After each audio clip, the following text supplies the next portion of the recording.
Trajimos una Biblia, tenemos una Biblia en casa, la tomamos con la mano derecha, la ponemos en alto, ponemos la mano sobre ella y decimos: la palabra de Dios contenida en este libro es la verdad que acepto creer, es la enseñanza que me comprometo a seguir y es la esperanza que me atrevo a confesar. Nada me impide recibirla, nadie me evitará que la haga parte de mi vida y por ningún motivo dejaré de proclamarla. Estoy aquí para leerla, oírla y vivirla diariamente. Amén. Señor Santo, háblanos por favor, bendice nuestras vidas según necesitamos hoy. Danos lo que hoy nos hace falta: consuelo, aliento, fortaleza, disciplina, exhortación, desafío, lo que tengas para nosotros. Por favor, háblanos, te lo pedimos en Cristo Jesús. Amén. La vida cristiana no tiene reversa, se llama el sermón de hoy, hermanos. Está basado en Gálatas capítulo 4, versículos 8 al 11. La importancia de creer en la gracia y no retroceder. Recuerden. Miren, la carta a los Gálatas en realidad es un sermón. Es un sermón completo, es una carta, no era para leerse en cachitos. Usted entiende, usted y yo entendemos eso, ¿no? Cuando alguien nos manda una carta, usted no la lee cada semana 3 versículos, ¿no? Usted lee la carta completa. Así fue esta carta. Seguramente funcionaba de la siguiente manera: cuando el apóstol Pablo mandaba cartas a las iglesias, seguramente en la iglesia a alguien le tocaba leer la carta, algún buen lector, cosa que en aquella época no era tan común como ahora tener buenos lectores. No todo el mundo leía tan bien, no era tan común hacer eso, pero un buen lector se paraba al frente en la congregación, en la casa, en la catacumba, en el río donde estaban los cristianos, y anunciaba el pastor: recibimos una carta del apóstol Pablo, vamos a leerla. Y era como un mensaje, como un sermón, y se ponía la carta, se desenrollaba, porque eran rollos, y se leía para todos, y se leía toda de corrido, toda, no se leía parte por parte. Ustedes y yo ahora la leemos cacho a cacho, pero la verdad es que toda la carta es una exhortación del apóstol Pablo a no desviarse, a no regresarse a los rudimentos, le llama él, a las cosas, invenciones humanas de religiosidad, legalismos. Y entonces, una vez más, como en toda la carta, toca ese tema. Por eso ahora el sermón se llama: la vida cristiana no tiene reversa. No vamos a regresarnos a los rudimentos del mundo, como dice el apóstol Pablo, que en esta versión que usamos usa una frase diferente y que ahorita la vamos a leer una vez más. Nos basamos entonces en Gálatas 4, 8 al 11. Mire, son 6 capítulos. 6 capítulos. Si usted un día hace el ejercicio y se pone a leer la carta a los Gálatas, seguramente, si es un lector muy veloz, seguramente no tardará más de 15 minutos en leerla. Es breve, tal vez 20 los que leen muy pausadamente, pero es como todo un sermón de exhortación. Y una vez más vamos a una parte particular, que son estos versículos que le voy a leer ahora. Dice así: sin embargo, en otro tiempo, cuando no habíais conocido a Dios, servisteis a los que por naturaleza no son dioses. En cambio ahora habéis conocido a Dios, o mejor dicho, ya que habéis sido conocidos por Dios, ¿cómo es que os volvéis de nuevo a los débiles y pobres principios elementales? Nuestra versión dice ahí: los rudimentos del mundo. ¿Queréis volver a servirlos otra vez a esos principios elementales? Vosotros guardáis los días, los meses, las estaciones y los años. Me temo por vosotros que yo haya trabajado en vano a vuestro favor. Evidentemente se trata de tradicionalismo. Gente que guarda los días, que guarda las fechas. Ahora tenemos que guardar esto y ahora tenemos que guardar esto otro. Pero no vive a Dios, solamente vive fiestas religiosas, solo vive rituales y no fiestas religiosas. El domingo explicamos eso un poco. Recuerdan los que se conectaron el domingo al culto de oración. Le llamamos convocatoria de oración en arrepentimiento, buscando el perdón de Dios. Porque a nivel calendario judío, ese día se iniciaba la celebración del Yom Kippur, que es el día de la expiación, un día establecido en la Biblia para los hebreos. Un día que nos hablaba proféticamente de Jesucristo, el Cordero de Dios, y la expiación que Él haría por nosotros en la cruz del Calvario. Y yo expliqué muchas veces en ese culto: no estamos celebrando Yom Kippur, no somos hebreos. Los judíos lo celebran y deben celebrarlo. Aún los hebreos cristianos lo celebran porque es una celebración de su nación. Pero nosotros no, yo explicaba, porque usted y yo no celebramos días, fechas, celebramos a Dios, celebramos el día de la expiación. Para nosotros es todos los días, porque todos los días podemos ir al Señor en arrepentimiento y buscar su perdón. Entonces aquí el apóstol Pablo está hablando de esas cosas. Quise relacionarlo con nosotros para introducirme, pero vayamos entonces al pasaje. Es evidente que el apóstol está muy preocupado por el retroceso de los Gálatas y no puede dejar de explicarles de diferentes maneras lo incorrecto de ese camino desviado. Los nuevos argumentos que Pablo utiliza en este pasaje son muy, pero muy importantes y nos ayudan a ver lo grave de la herejía del legalismo. Para entender la enseñanza, reflexionemos en las siguientes verdades. Y una vez más, no estoy seguro si vamos a abordar todo el sermón que está escrito en el libro, sino algunas de las verdades. Cuando mi esposa seguía leyendo y seguimos leyendo, yo fui viendo que el reloj iba avanzando, avanzando, avanzando. Nos fuimos yendo, tardamos muchísimo saludando, pero ¿sabe una cosa? No hay problema. Si eso es lo que nos hace falta a usted y a mí, saludarnos, hablar entre nosotros, compartir ideas, compartir motivos de oración, no hay problema, eso es la vida cristiana, eso es la vida cristiana. Entonces, por eso, si de repente tardamos mucho en ese momento de saludarnos unos a otros, es útil, es bendición. Pero por eso, si no puedo decir el sermón completo, ya lo veremos la próxima semana, ¿de acuerdo? Entre saludos, entre otros 1000 saludos y bendiciones. ¿De qué nos habla Pablo aquí entonces? La importancia de madurar. Primera enseñanza. La importancia de madurar. El desafío de Pablo a los Gálatas es a madurar. Les desafía a seguir adelante y no a regresar a lo que vivían antes. Vamos a decirlo de esta manera.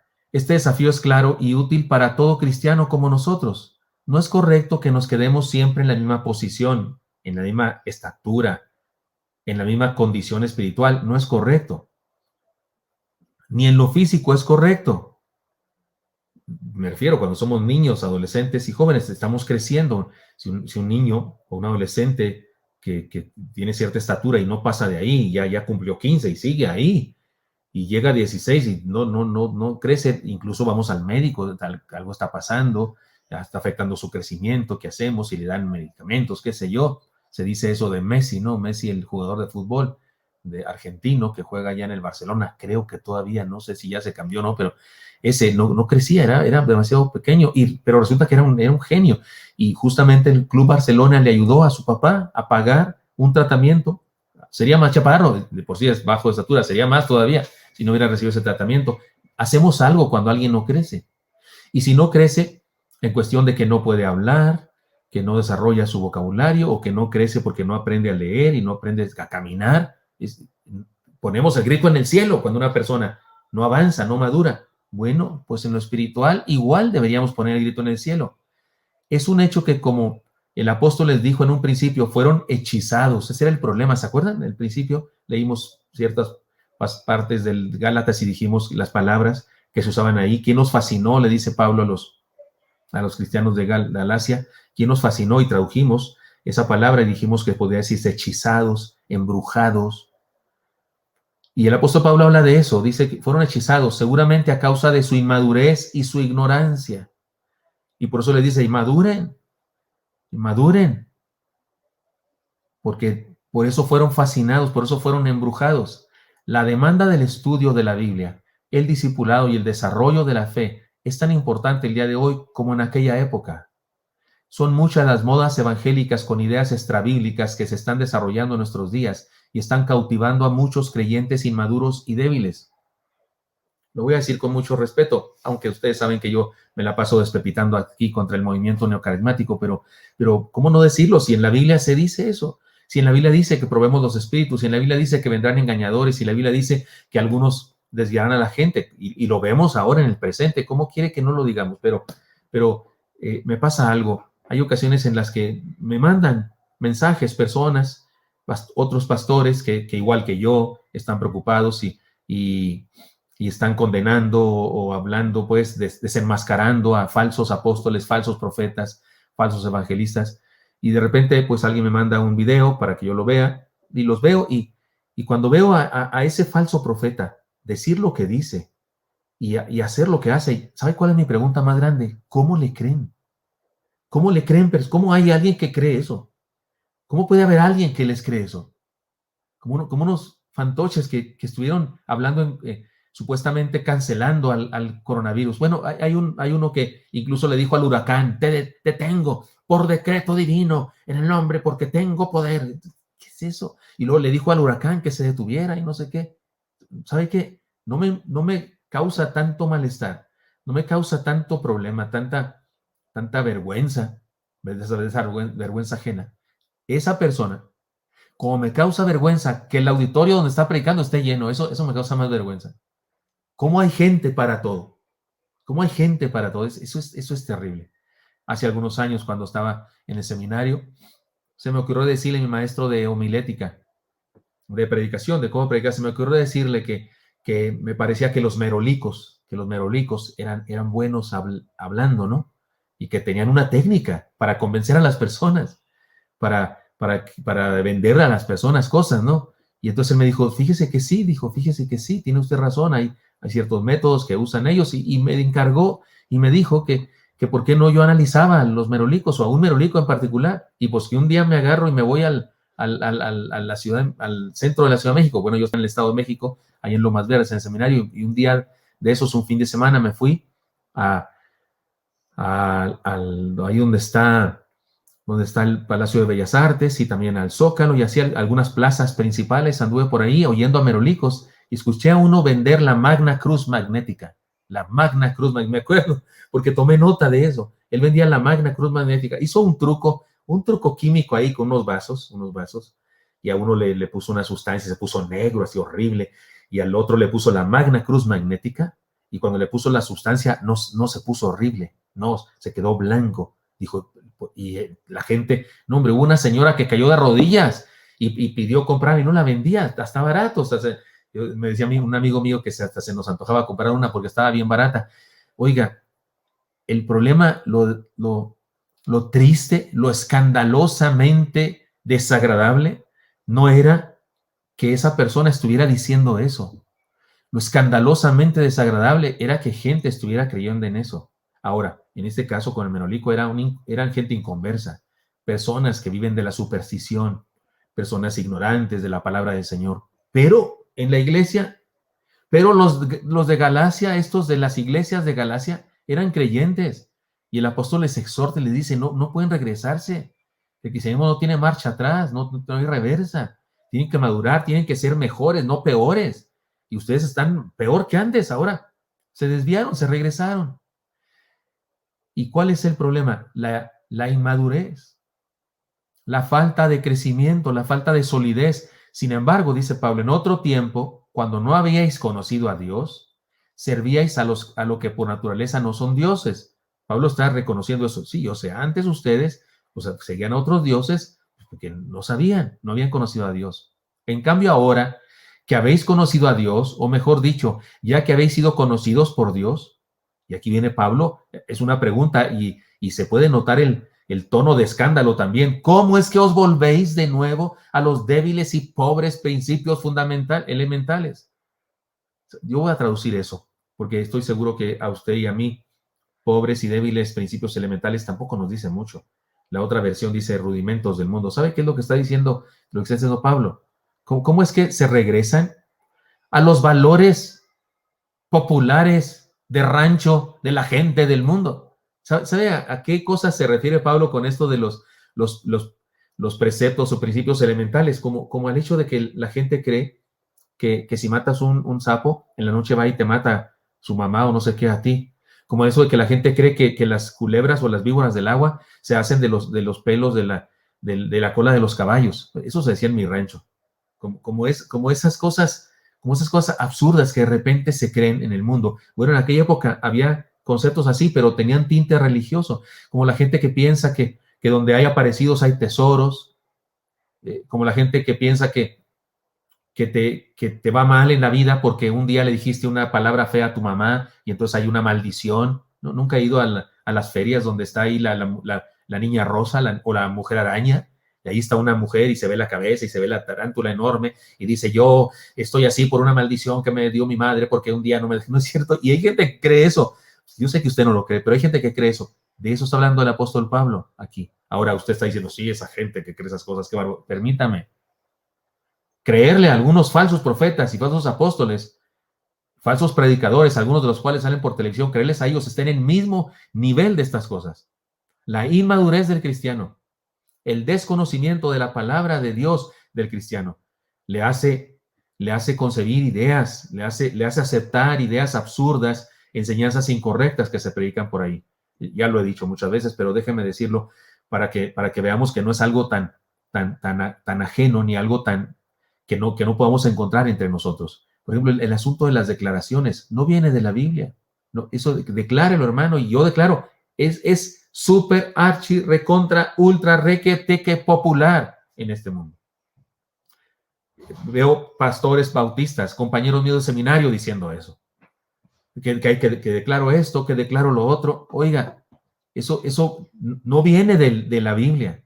Viene de los predicadores de la superación personal, de ahí viene, de la brujería, de ahí viene, de pases mágicos. Hay gente que piensa que por ciertas palabras, decir esas palabras, ponemos muros de protección. ¿Cómo ponemos muros de protección los cristianos? ¿Cómo puede usted con palabras poner muros de protección?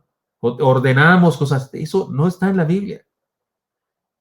Y no dudo que alguien que me esté escuchando dice, no, pastor, yo sí declaro. Y sí, me están saludando ahí de repente los domingos, pero cuando había cultos presenciales, me saludan ustedes, ¿no? Y estamos ahí un saludadero bárbaro, lindo, hermoso, ¿no? Lo disfruto mucho eso, pero nunca faltaba alguien que me dijera, pastor, ya no diga que es diabético, yo ya declaré sanidad sobre usted. Les he contado ya, ¿no? Que yo me dan ganas de decirle, pues está bien, nomás vaya y dígale a mi glucómetro que se ponga a tono, porque el glucómetro cada vez que me checo el azúcar sigue siendo alta un poco. Hermanos míos, no podemos regresarnos. Esas ideas que pululan y que son populares ahí en el mundo neocarismático, son rudimentos antiguos. Son ideas populares de seres humanos. Son ideas que se mezclan, son ideas que las tenía la gente en los ranchos, la gente que creía en las limpias y ahí están esas ideas también. A eso se refiere Pablo con rudimentos del mundo. Espero que esta explicación nos ayude a entender más este pasaje. Debemos estar preparados entonces, debemos crecer, debemos avanzar, debemos madurar a nuevos niveles de nuestro discipulado en el Señor. Porque si no, podemos ser presa fácil de cualquier hereje que viene por ahí y nos dice una enseñanza incorrecta. En segundo lugar, que será la única otra enseñanza que abordaremos y dejamos las demás para la próxima semana. La importancia de entender el problema. La importancia de madurar, pero también la importancia de entender el problema. Mire, lo interesante es que el apóstol se dirige a quienes no habían sido judíos, sino paganos. Esta no es una carta como la carta a los hebreos, que está en la Biblia también, ¿no? Esta es una carta a hermanos de Galacia, muchos de los cuales no eran judíos, la mayoría no eran judíos, habían sido pues de la religión greco-romana. Y les hace referencia a los falsos dioses.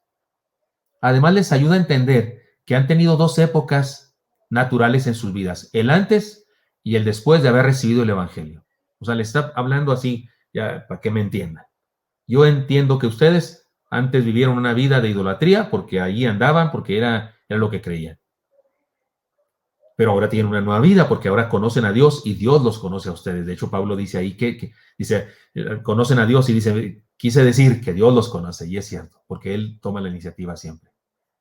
Lo grave es que el apóstol pone en la misma posición el haber sido idólatras con el regreso que ahora están llevando a cabo hacia la ley. Eso es grave, hermanos. O sea, Pablo les dice, ustedes antes eran idólatras, pero ya conocían, porque no conocían a Dios, porque no habían conocido a Dios y Dios no los había conocido a ustedes. Pero luego les dice que se han regresado. Y para Pablo se regresaron a lo mismo. O sea, a lo mismo. Es como si se hubieran desconvertido. No existe tal posibilidad, pero Pablo está en su exhortación, hablándoles así de duro. Lo grave es que los pone en la misma posición al haber sido idólatras antes, con el regreso que ahora están llevando a cabo hacia la ley. La pregunta es muy, pero muy seria. Les pregunta, ¿cómo es que os volvéis de nuevo a los débiles y pobres rudimentos a los cuales queréis volveros a esclavizar? ¿Os queréis volveros a esclavizar?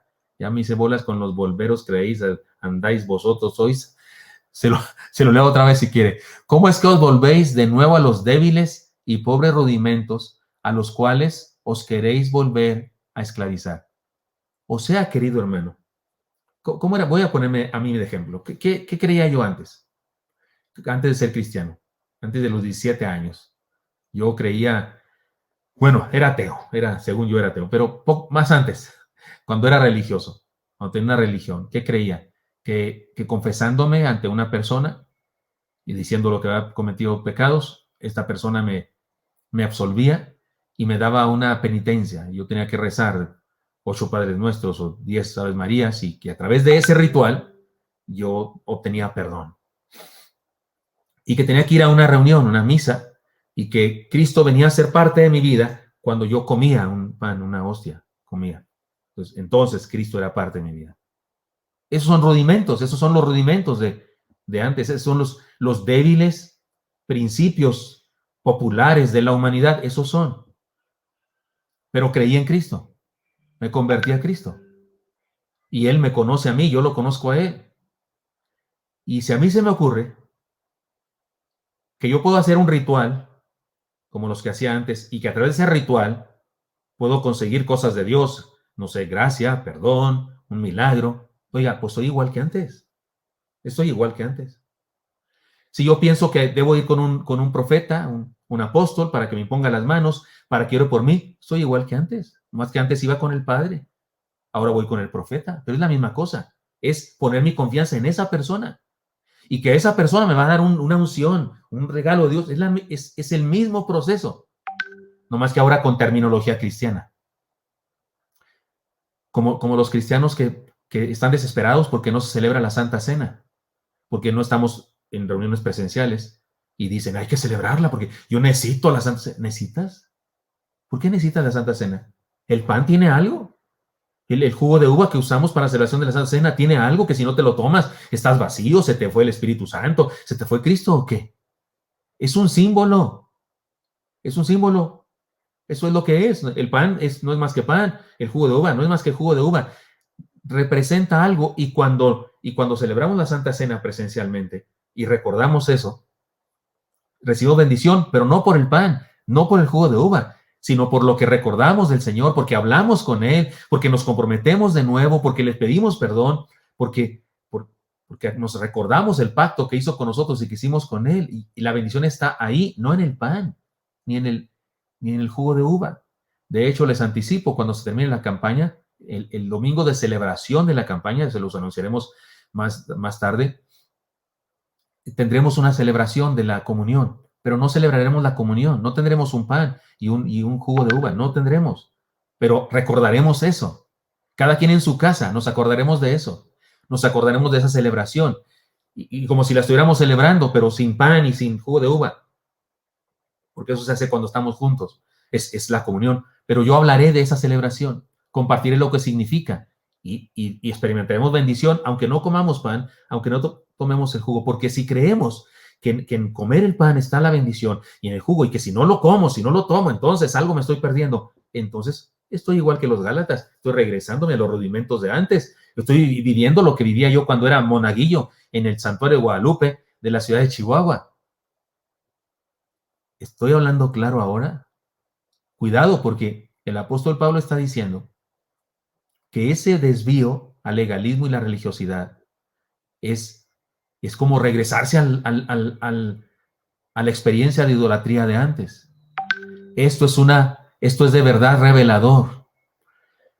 Leamos una vez más la pregunta del apóstol. ¿Cómo es que quieren regresar a esos principios ineficaces y sin valor?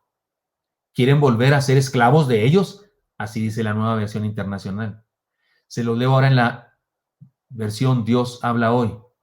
¿Cómo es posible que vuelvan a someterse a esos débiles y pobres poderes y a hacerse sus esclavos? Y la Nueva Biblia de los Hispanos dice así. ¿Cómo es que vuelven otra vez a las cosas débiles, inútiles, sin valor y elementales a las cuales desean volver a estar esclavizados de nuevo? Lo grave del apóstol, lo grave de lo que dice el apóstol Pablo es que enseña que desviarse al legalismo, a los rituales, a los ritualismos del neocarismatismo, por ejemplo, es como volver a cuando éramos inconversos. No creo que diga Pablo que volvemos a ser condenados y ya no salvos. No está diciendo eso, me parece, sino que está diciendo que es tan grave como si fuera así. Y luego dice, y se vuelven a ser esclavos. Yo era esclavo, les cuento, cuando yo era monaguillo, era el ayudante ahí del sacerdote, y en mi escuela, cada jueves anterior al primer viernes del mes, teníamos que ir a confesarnos, todos, hacíamos fila, nos llevaban, nos sacaban del salón, nos llevaban, nos formábamos ahí en las bancas, íbamos pasando uno por uno y se iban confesando. Era bastante tedioso porque eran, imagínense, 20 alumnos o 30 alumnos y esperar uno por uno la confesión. Y cuando uno tardaba, uno decía, este sí estaba cargado de pecados, este cuate, pues cómo no. Entonces tú tenías que hacerlo rápido para que no creyeran eso de ti. Y confesábamos el jueves. Y el viernes había una misa en donde comulgábamos, tomábamos el pan. Pero teníamos que estar en gracia. Recuerdo, les he contado ya que el jueves yo no me podía pelear. El jueves salía de la escuela muy santo y llegaba a mi barrio y no me podía pelear, y si íbamos a jugar básquetbol o algo y salíamos ahí con roces y demás, hasta era una frase, nomás porque estoy confesado, porque no podía pelearme ni decir groserías, porque tenía que permanecer en gracia hasta mañana para poder comer del cuerpo de Cristo, según mi religiosidad. Eso es esclavitud. Ahora resulta que no estoy así como que no puedo hacerlo porque me pegan, porque me condeno, porque me voy al infierno. Entonces, porque si como el cuerpo de Cristo estando en desgracia, o sea, no en gracia, estando en pecado, pues eso es pecado mortal. Y cosas que te atan, como las personas que creen en las maldiciones generacionales. ¿No es eso esclavitud? Ahora resulta que tienes problemas porque una abuela tuya o no sé quién hizo no sé qué cosa y tienes que ir con esas personas, con ese gurú, con ese brujo llamado pastor, apóstol o lo que sea, para que haga un ritual y te unja y diga unas palabras mágicas o para hacer. ¿No es eso esclavitud? ¿No son esos, vamos a leer como dicen los diferentes textos, los débiles y pobres rudimentos, o principios ineficaces y sin valor, o débiles y pobres poderes, o débiles e inútiles y sin valor, preceptos elementales? No. Cuidado, hermanos míos. Por eso debemos madurar. Por eso debemos avanzar y no retroceder y no estancarnos tampoco, para no ser engañados por los débiles, inútiles, ineficaces, infructuosos poderes, ideas que se manejan en el mundo religioso. Recordemos, el problema de los Gálatas no es que hubieran regresado a sus dioses, a sus borracheras y a sus vidas alejadas de Dios. Su problema es que aceptaron la doctrina de los judaizantes y se han sometido a la ley judía y han adoptado las tradiciones antiguas y los rituales propios de la nación hebrea. Y Pablo dice que lo mismo que haber regresado a su vida pasada. ¿No es eso muy, pero muy grave? Sí. Ahora, Pablo dice eso y lo escribe Pablo, y Dios inspira a Pablo porque eso que escribió es palabra de Dios. Tenemos que entenderlo, y para ello les comparto las siguientes ideas. Para terminar, 2 ideas. La ley es el estado más primitivo de la fe. La ley es el estado más primitivo de la ley. Un ser humano necesita leyes para comportarse cuando no es controlado por nadie, cuando no conoce a Dios, cuando es un ser sin una relación personal con las cosas espirituales. Perdonen el ejemplo. Usted tiene un perro grandote, un gran danés, y también tiene un French Poodle. Y cuando le da de comer al French Poodle, viene el gran danés y que ya se comió su comida y se traga también la del French Poodle. Entonces usted tiene que enseñarle, ¿no? Y se para en medio de los 2 perros, y cuando el gran danés quiere robarle su comida con un vara más grande que esta, al French Poodle, le da usted en la cabeza las pompis y no se acerque. ¿Por qué usted necesita usar la ley, vamos a decir así, la vara? Porque no ha aprendido, porque es primitivo, no está educado el tipo. Pero ¿no ha visto usted en YouTube, en el internet, unos perros? Me parece que son de esos golden, que tiene un señor y les da de comer, pero no comen, van y se ponen frente al plato, cada quien tiene su plato. Y entonces le va diciendo, creo que es una dueña, es mujer, que le va diciendo, fulano, Firulais, y Firulais se acerca y ya empieza a comer. Y Perengano, y se acerca. O sea, uno dice, esos están más educados que mis hijos, están más educados que los alumnos del seminario. ¿Quién necesita la ley? Quien no conoce a Dios, quien no tiene conciencia moral, quien no tiene el Espíritu Santo en su interior que le guía, porque pone en él el querer como el hacer.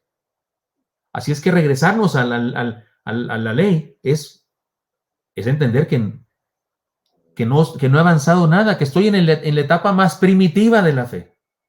Someterse a la ley y la idolatría, de acuerdo con Pablo, son la misma cosa. En los 2 casos tiene que ver con el esfuerzo humano y con la negación de la soberanía, el amor y la gracia de Dios verdadero.